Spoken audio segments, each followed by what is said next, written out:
You don't belong at this table. You're the laundry woman. Sit in the back." The old woman in the yellow dress looked at the hand on her shoulder. She looked at it the way you look at something you have seen before and expected. Then she sat down, her hands folded in her lap. The room moved on without her. But the letter had already been written, and the man who wrote it had been dead for 11 days. Before we get to the letter, let me tell you about the woman in the yellow dress. The woman they put in the back, the woman with the folded hands, and the bottle of shea butter she kept in her apron pocket every day for 26 years.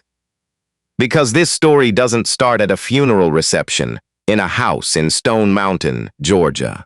It starts in a basement laundry room with a broken dryer, a girl who was 19 years old, and a pile of someone else's wet clothes. Now, before I go further, if you love stories where quiet people speak loudest in the end, go ahead and hit that subscribe button. Turn on notifications. Because what happens at the end of this story, you are going to want to tell somebody.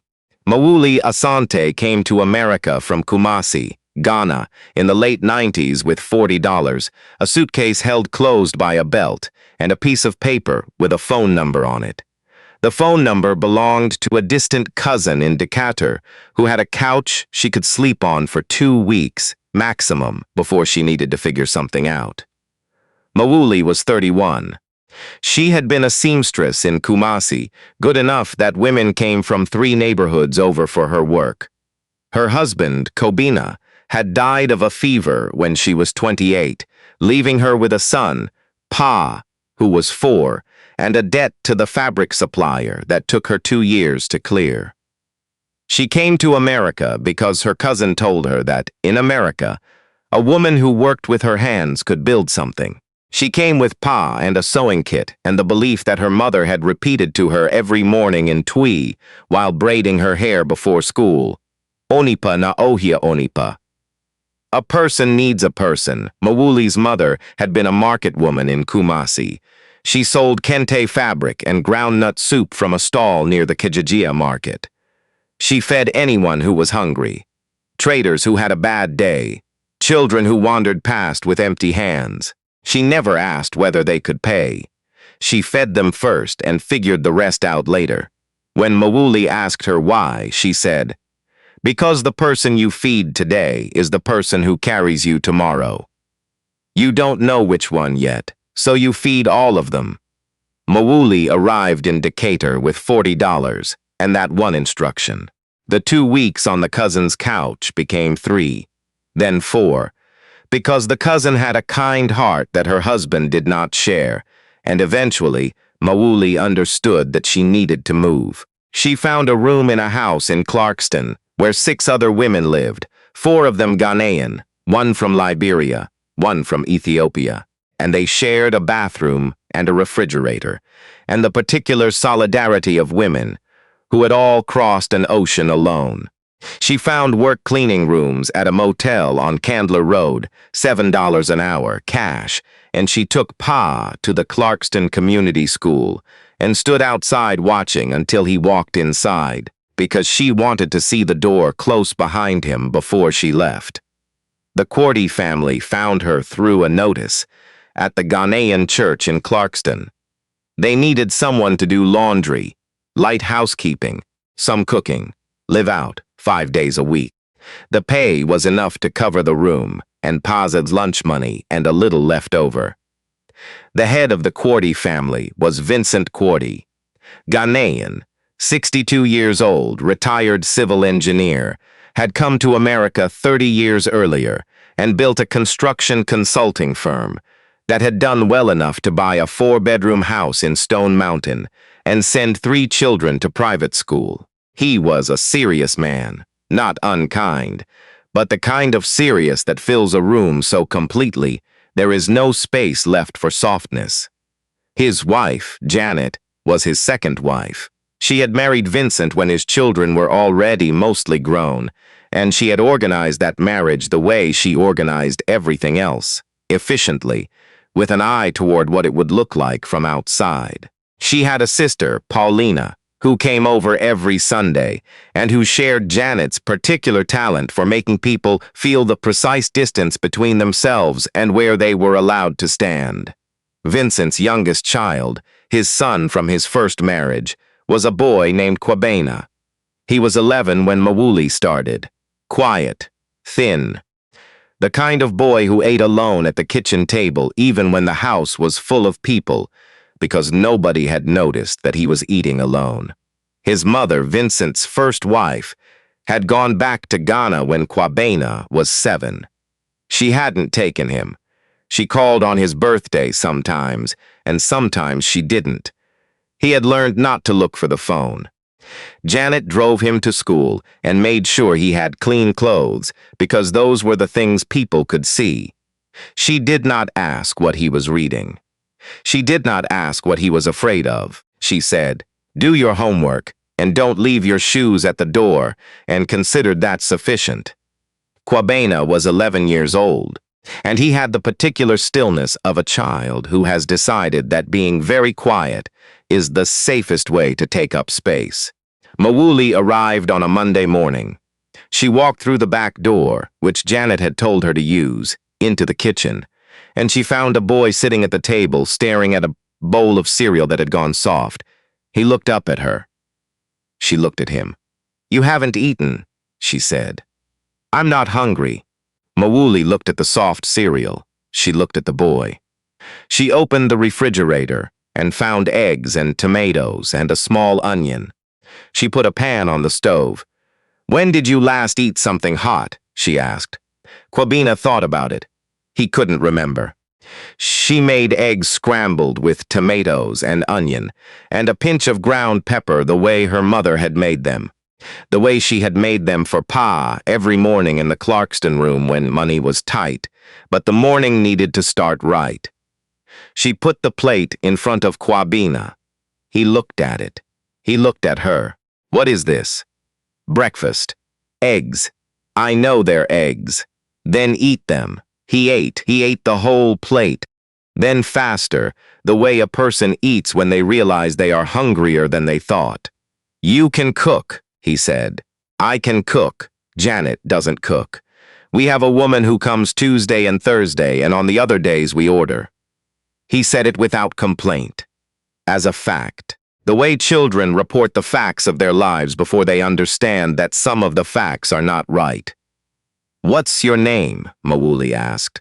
"Kwabena, Ghanaian name." His eyes changed a little. "Not much. Just enough. My father is from Kumasi. I am also from Kumasi." She was wiping the pan. She said it the same way she had said everything else, like it was information and not a miracle. Kwabena looked at her. "You speak Twi?" She answered him in Twi. She asked if he had finished his homework. He answered in Twi, badly, with an accent that was American through and through. But he answered, and she could see that he was using words he had stored carefully, afraid to use them in case nobody answered back. He was 11 years old, and nobody in that house had spoken Twi to him since his father stopped, which was around the time he stopped speaking much at all. Mawuli did the laundry. She cleaned the bathrooms, she mopped the floors, and every morning she made Kwabena a hot breakfast before school. Not because anyone asked her to. Because the boy was thin, and his cereal went soft, while he waited for someone to notice. Now, if you have ever been the person in a room that nobody notices, hit the like button. Because this story is for you. There is a handwritten note folded inside a Bible right now. It is written in Twi. It says 3 words. "Wo ho te sen, how are you?" He found it in his lunch bag on his first day of 7th grade when everything else felt wrong, and he kept it for 25 years in the back of that Bible, and he was holding it when he died. But we will get to that. Mawuli didn't just cook. She showed up in the particular way that people show up when nobody is watching, and they do it anyway. She noticed that Kwabena had a loose button on his school jacket, and she sewed it without being asked.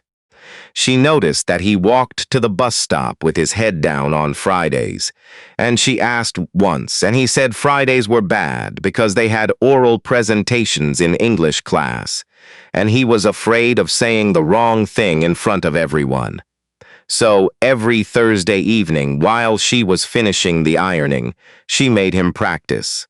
He stood in the kitchen doorway and she sat at the table, and he talked about whatever the topic was, history or science or current events, and she listened and asked him questions and said, again, from the beginning, when his voice got too small. By March, he was the one his teacher called on. She tucked notes into his lunch. Not every day. Just when she thought he needed them. She wrote them in Twi, the mother tongue he barely spoke but understood when he heard it, because language from home hits a different frequency, one your body recognizes before your brain does. Wohote sen, how are you? Yeah, aduma ye, do the work well. Wotumi, you can. And once, on a day he had told her the night before that everything felt impossible. Onipa na ohia, onipa. A person needs a person. I am yours. He kept every note. He never told anyone. Vincent saw it. He was not a man who talked about what he saw, but he saw. He saw how Kwabena came downstairs on mornings when Mawuli was there, versus mornings when she was not. He saw the lunch bag. He saw his son's shoulders, how they were different in April than they had been in January. He said nothing. He was the kind of man who filed things away and addressed them later, or never. Or in writing, Janet saw it too. And Janet's relationship with what she saw was different. You're getting too close to him, she told Mawuli one evening. He has a father. He has a mother. He doesn't need a laundry woman playing auntie. Mawuli looked at her. Yes, madam. She said it the way her mother would have said it. Not defeat. Not agreement. Just the particular grace of a woman who has learned that some things don't need to be argued because they are already true, and the truth doesn't require her defense. Vincent heard the exchange. He was in the hallway. He said nothing. He went back to his office. He sat down. He looked at the wall. When Kwabena was 15, Vincent had a stroke. Mild, the doctors said, but the word mild is doing a lot of work when a 66-year-old L loses feeling in his left hand and has to relearn how to sign his name. He was in the hospital for 2 weeks.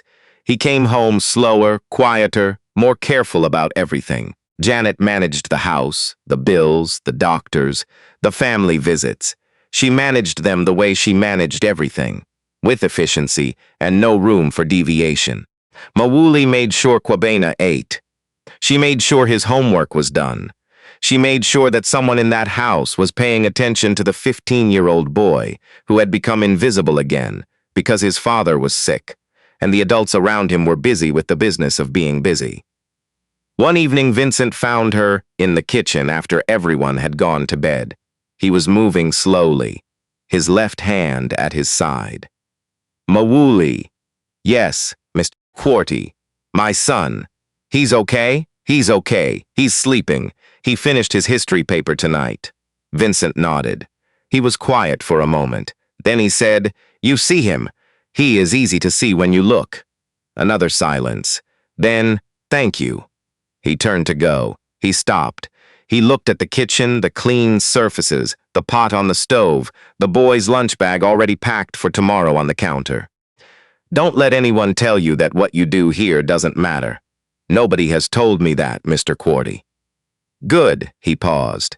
Keep the receipts, all of them. Everything you spend on this house. Keep the receipts and give them to me. Not Janet. Me. She didn't ask why. She kept the receipts. Kwabena graduated from high school and went to Georgia Tech on a partial scholarship. Mawuli took the bus to the ceremony. Janet had not offered her a seat in the family car, so she took the bus. She sat in the upper section of the bleachers with the other guests who didn't have reserved seating. She watched Kwabena walk across the stage, and she stood up in the bleachers when he did, even though nobody around her was standing, because when someone you love crosses a finish line you have been running beside them toward for 7 years, You stand. He found her afterward in the crowd. He pushed through the people with his cap in his hand, and he found her specifically, not his father first, not Janet Mawuli, and he hugged her with both arms, and she was not a small woman, but he lifted her slightly off the ground and said into her shoulder, "I did it, Auntie.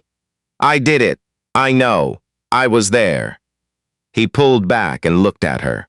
"You took the bus. The bus goes everywhere. Next time I'll come get you." She straightened his collar. "Next time you'll be the one walking across a bigger stage. Focus on that." He called her from college. Not every week, but regularly, the way you call someone who you know is waiting even when they have told you not to worry. He called when things were hard, which was often because Georgia Tech is hard, and being a first-generation kid from a complicated home at a school full of people who had tutors growing up is its own particular mountain. She answered every time. She didn't always have answers, but she was there. Sometimes she said, "Eat something. Whatever you're worrying about will be the same size after you eat, but you'll be bigger." He told that to his own son years later and passed it off as wisdom without saying where it came from, which is what all of us do with the best things we're taught. He graduated. He started a logistics firm. Small at first, then not small. By 35, he was running a company with contracts across the Southeast. He moved to a house in Alpharetta. He married a woman named Celestine. Celestine was educated, organized, and correct about everything in the way that people are correct when they have learned that correctness is a kind of armor. She was not unkind, but she was not warm. She came from a family in Atlanta that measured things, and she measured things too, including the people in her husband's life. And Mawuli, when she encountered her, did not measure well. "Who is that woman?" Celestine asked after the first visit, when Kwabena had driven to Stone Mountain because Mawuli was still there, still working for Vincent and Janet, now in her mid-50s, slower but still showing up every Monday through Friday. "She worked for my father. She raised me. She's the housekeeper. She's more than that." "Kwabena, she did your laundry. I'm sure she was kind, but you don't need to. She taught me to speak in front of people. She packed my lunch. She sat in the bleachers at my graduation because nobody gave her a seat in the family car. She is more than that." Celestine didn't argue. She just quietly began to arrange things so that Mawuli appeared less and less in the edges of their life. The visits became less convenient. The holidays became more structured. There was always a reason, a plan, a prior commitment. Kwabena let it happen, not because he wanted to, because conflict in his own house was the one thing he could not find the language for, even in two languages. And Mawuli adjusted. She made herself smaller. She stopped coming to Alpharetta when it became clear she was not expected. She stayed in her apartment in Clarkston, the same neighborhood she had arrived in 30 years ago, in a different apartment, but the same streets, because Clarkston had become home the way places do when you have lived through enough of your real life in them. Pa, her son, was grown now. He worked as a mechanic in Marietta, had 2 kids, called every Sunday. He worried about his mother. He worried about the apartment, the bad hip, the way she still woke up at 5 in the morning because decades of early starts had made her body forget how to sleep. He told her to move in with him. She refused. "Someone might need me," she said. "Mama, nobody is calling you at 5 in the morning anymore." "Not yet. But the pot is always ready. You don't know which morning it will matter." She was not being abstract. Every Sunday she made Kantameyer stew, the greens and egusi she had made since Kumasi, and she made enough for 2 because she still set a second place at her table. If no one came, she ate alone and saved the rest. She was doing this the morning Pa called to tell her Vincent had died. She sat down. She looked at the second plate. She covered the pot. She said quietly to the apartment, "Go well, Mr. Quartey. You saw me. That was enough. She ironed her yellow dress. She took the bus to Stone Mountain. The reception was held at the family house, the one she had cleaned for nearly 20 years. 200 guests, catered food, flowers on every surface, the careful orchestration of a family that knows how to perform grief in public. Janet had arranged everything. Mawuli arrived in a yellow dress, the Ghanaian mourning color on the occasion she had always known would come. She wore a headscarf and the thin gold chain Pa had given her for her 60th birthday. She came alone. She brought nothing. She needed nothing. She was directed to the back of the room. There was a table near the kitchen for people who were not exactly guests, but were not exactly staff. People who existed in the margin of the family. The caterer's assistant told her politely that she could sit there. She sat, she folded her hands, she watched the room. Janet spoke first. She spoke about Vincent's legacy, his firm, his service on the church board, his decades of work. She did not say the name Mawuli. Vincent's daughter, Amma, spoke second. She spoke about her father's strength and faith and how he had shaped her. She did not say the name Mawuli.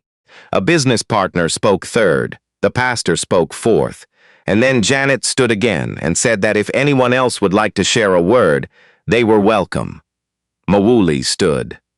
From the back table, the one near the kitchen, she stood. Janet saw her.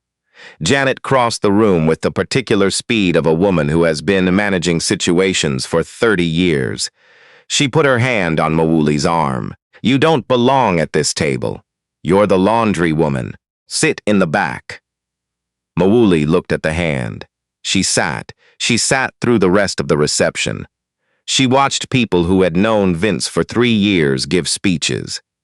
She watched people eat the catered jollof that was not as good as the jollof she had made in this house every Friday for 19 years. She sat with her hands in her lap while 200 people said goodbye to the man who had once told her that what she did here mattered, and not one of them said her name. Then the lawyer arrived. His name was Richard Boateng. He was 60, precise, and deeply uncomfortable. He had known this day was coming because Vincent had called him 3 weeks before the stroke. The big one, the second one, the one that took him. And he had asked Richard to be present at the family gathering after the funeral. He had handed Richard a sealed envelope. Read it when they're all together. Don't let anyone stop you. Richard had read the letter in his office after the call. He had put it down and looked out his window on Peachtree Street for a long time. Now he stood in the living room of the Stone Mountain house holding the envelope, looking at a room that was about to rearrange itself. I have been asked by the family to share a letter left by Mr. Vincent Quartey. Janet turned from where she was standing near the mantel. She had expected something like this. The will had already been filed. The house, the accounts, the remaining shares in the firm. She had spoken to her lawyer. It was standard. It was hers, effectively. This was ceremony. Richard opened the envelope. I, Vincent Quartey, write this because I am better on paper than in person, and because I have allowed my silence to cost someone something she was owed for a very long time. Janet's expression shifted. There is a woman who came to this house 26 years ago through the back door because that was what she was told to do. She came to do laundry. That is not what she did. What she did was see my son when I was too busy, and his stepmother was too organized, and his mother was too gone to see him. She fed him a hot breakfast every morning. She practiced speeches with him in my kitchen on Thursday evenings, so he would not be afraid on Fridays. She packed notes in his lunch in Twi, our language, the language nobody in this house was speaking to him, and those notes are the reason my son knows who he is. A woman near the fireplace put down her plate.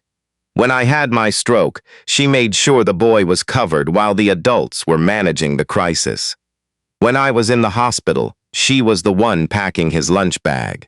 When he graduated from Georgia Tech, she took the bus because nobody offered her a seat, and she sat in the upper bleachers and stood up alone when his name was called. Kwabena, who was standing near the door, looked across the room.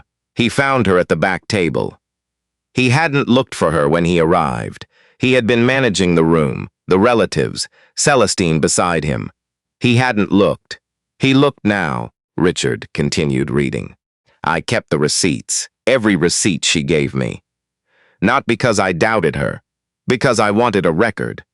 Because I knew there would be a day when someone in this room would try to reduce what she was to what she was paid to do, and I wanted the record to speak louder than that. Janet's lawyer was not in the room. Janet was aware of this. Mawuli Asante is not in my will. She refused to be. I asked her, 3 months before my second stroke, and she said, Mr. Quartey, I did not come here for your things. I came here because your son was hungry. That is the only honest thing anyone has said in this house in 30 years, and I should have said it myself a long time ago. The room was very quiet. But I am leaving her something that cannot be contested. I am leaving her this letter, read aloud in front of every person who ever watched her walk in through the back door, which is all of you. And I am leaving her the truth. Mawuli Asante raised my son. Not because it was her job, because he was hungry and she had something to give, and she gave it without waiting to be asked, and without stopping when nobody thanked her. If Vincent Quartey is a man worth knowing, and I believe that he is, it is because a woman in a yellow dress sat across from him at a kitchen table every morning and told him in his grandmother's language that he could. Richard lowered the letter. The room was the particular silence that comes after something, is said that was true for a long time before it was spoken. Celestine, standing beside her husband, looked at her hands. Kwabena was already moving. He walked from the door to the back table, past the catered food, past Janet, past Paulina and her sister's stillness, past 200 people who were watching him cross a room to a woman in a yellow dress at a table near the kitchen. He walked the way a man walks when he is finally going somewhere he should have gone sooner. He reached her. She looked up. He sat down beside her, not across from her, beside her, right next to her, at the back table, where she had been put. He took her hands, her rough, small, 61-year-old hands, the hands that had done his laundry and packed his lunch and sewed his buttons, and held his face on the morning he told her he had gotten into Georgia Tech and cried in her kitchen in Clarkston because he hadn't believed it would happen. I'm sorry, he said. I'm sorry you took the bus. I'm sorry it took this long. You are here now. I should have been here every time. You were busy building something. That was the point. Auntie, eat something. The jollof is too dry, but the chicken is fine. He laughed. It was not a happy laugh, and it was not an unhappy laugh. It was the laugh of a person who recognizes something they have missed for a long time. The room was watching them. Then something happened. A woman named Amma, Vincent's daughter, who had given the second speech and had not said Mawuli's name, stood up. She was crying. She was not a woman who cried in public. She walked to the back table, and she stood in front of Mawuli, and she said, I remember when you came. I was 19. I didn't speak to you for the first year, because I didn't know you were allowed to. I am sorry. Then the man who had been Vincent's longest business partner stood. He didn't say anything. He just stood. Then a cousin. Then the woman near the fireplace who had put down her plate. Not all at once. One at a time, like a tide coming in slowly, the room stood. For the woman at the back table. Janet remained seated. Paulina remained seated. 2 women, in a room of 200, sitting while the rest of the room stood for the woman they had put in the back. Now, here is the part of the story that people get wrong when they tell it later. They tell it like it is about the inheritance, or the letter, or the standing ovation. It is not about any of those things. This is what it is about. 4 months after the reception, Vincent Quartey came to Mawuli's apartment in Clarkston. She drove herself. No occasion for it. She knocked on the door of a third-floor apartment in a building that was clean but small, and she waited. Mawuli opened the door. They looked at each other. Celestine had spent 4 months thinking about the back table, about the bus to the graduation, about 19 years of Thursday evenings in a kitchen practicing speeches. She had spent 4 months reading a letter aloud to herself in the bathroom at night, the letter she had memorized by the third time, the one that said if her husband was a man worth knowing it was because of the woman she had made smaller.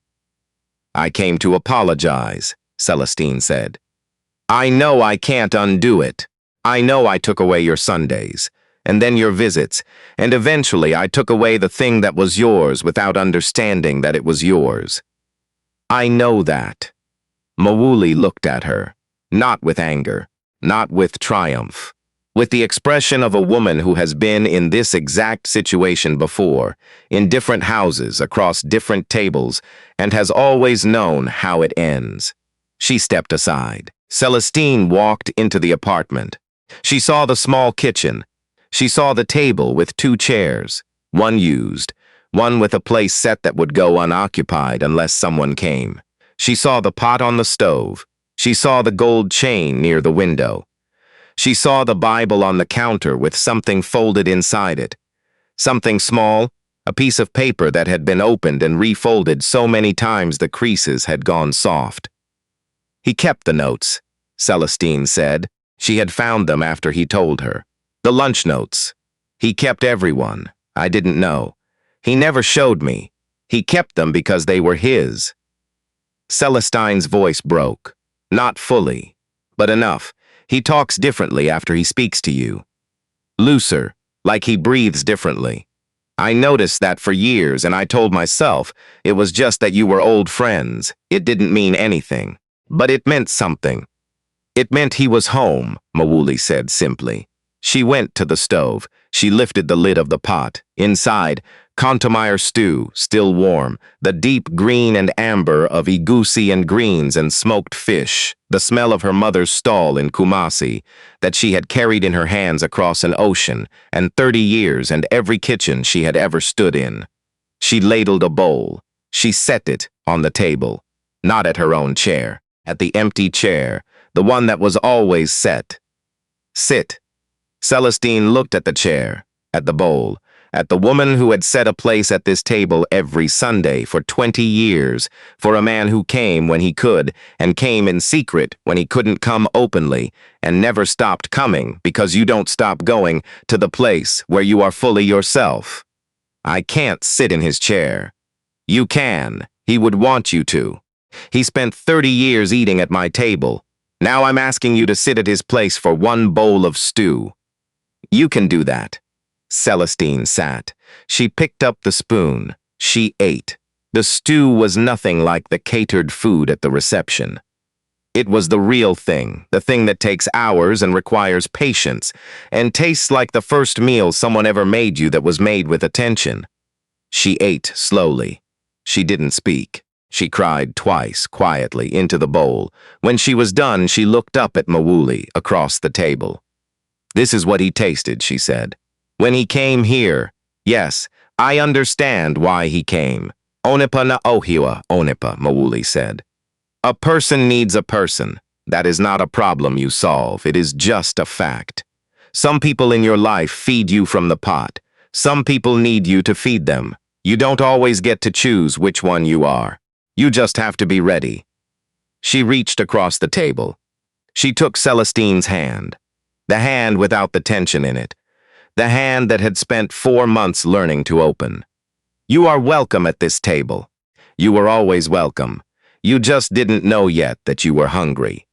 It took Kwabena's son, Ni, 3 Sundays to learn how to stir the Contomeyer without burning the egusi. He came the first Sunday because his father brought him. He came the second Sunday because he wanted to.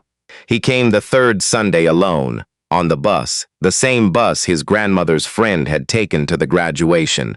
And when he arrived, Mawuli was in the kitchen and she handed him an apron without ceremony and said, "Today, you do the greens. What if I mess it up? Then we start again." The greens don't care. The pot doesn't care. It just needs you to keep trying. He was 14. He had his grandfather's serious face and his father's hands and, it turned out, a talent for cooking that nobody in the family had known to look for because nobody had been paying attention in the kitchen. By his 5th Sunday, he was making the full pot. Mawuli sat at the table and watched and occasionally said, "More pepper or let it breathe." And Nee listened because something about being taught by someone who does not need anything from you makes it easier to learn. One Sunday, while he was stirring, he said, "My dad says you packed his lunch when he was a kid." With notes, "I did. In twi?" "In twi." Nee stirred. "He taught me some twi, not a lot. Enough to understand when my granddad used to use it." He paused. "He told me you were the one who kept him speaking it. He was the one who kept speaking it. I just answered." Nee turned around. He was 14 and serious, and looked at her the way children look at old people when they are trying to understand what time does to a person. "Why did you stay? After they kept making you smaller, why didn't you just leave?" Mawuli was quiet for a moment. "Because the pot was in the kitchen and the boy needed to eat." Nee turned back to the stove. He stirred. The kitchen smelled like kumasi, like egusi and smoked fish and palm oil and patience. "That's it? That is everything," Mawuli said. "A person needs a person. I was his. That doesn't stop because someone puts you at the back table. You just sit at the back table and you wait for the thing that is true to become loud enough for the room to hear." The pot never left her kitchen. Not when Janet told her to clean it out. Not when Celestine redesigned the one in Alpharetta. Not when Pa suggested she get a new one because the handle was wire-wrapped and the bottom was uneven from decades of use. She kept it because her mother had kept hers. Because the dent on the side was from the morning she dropped it rushing to make Kwabena breakfast, the day he got his first A on a history exam, and she wanted to celebrate before his face forgot how to smile. Because a pot that has fed people carries something you cannot replace with a newer model. On Sundays now, the house in Stone Mountain, which Kwabena had kept rather than sell, is full. Ama comes. The business partner comes. Nee comes every week. Celestine comes with food she is learning to make, slowly, one ingredient at a time, because Mawuli is teaching her too, because the table has enough chairs. Mawuli sits at the head of it, not the back, the head. The pot is on the stove, where it has always belonged, dented and wire-handled, and older than every problem that tried to remove it from the kitchen. And it does what it has always done. It feeds people. Vincent Quartey's letter was read aloud to 200 people, and every person in that room learned something that day. The woman who walks in through your back door and does the work that holds your life together while you are busy building the parts of it that other people can see. She is not the help. She is the reason the rest of it stands. Onipa na ohia onipa. A person needs a person. Mawuli Asante knew which person she was.